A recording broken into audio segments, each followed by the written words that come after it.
affaire bi e ko non tigrigi yara so hande ko kanko woni kanko wonno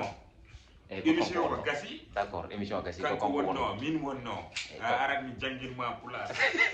parce que aɗa manki nande pular no feewi arat mi jangirma pular beele wawa haalde pular non seɓɓitade tolkitade kono yarawde heɓitade a heɓirima nag gasi voilà c'est ça mi heɓɓitiɓe e tolkitade e tele kadi mbiyatmi tan ko bandiraɓe fulɓe non yaltini hoorema arti joya voilà donc titonde leñol a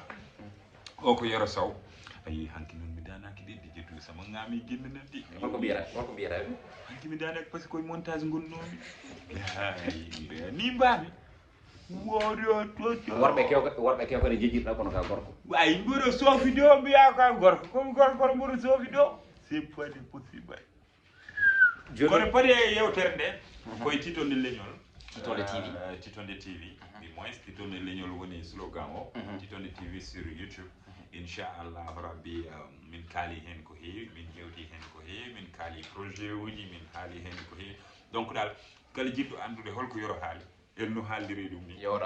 wat abonné et puis suivre émission o waɗa like wallo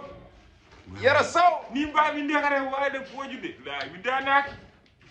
so mbalmi ko ligade quoi dagi balla koye montage uji mbalmi koye montage uji ɗum tagi quoi kono yaw full tv ari de et full tv mbaɗe abonné e full tv donc voilà ko chaîne Yoro Sow mo ganduɗa mawon jii toon ko ganduɗa on jiyani ko hesdi pul jiyani tiɗo ɗo jiyani ko jiyani tiɗone ko jiyani ɗini ko jiyani radio télé fulɓe des émissions et aussi des en tout cas mi waɗi déposé cvm ha bari e nder full tv on jarama bandiraɓe musidɓe tedduɓe ɗi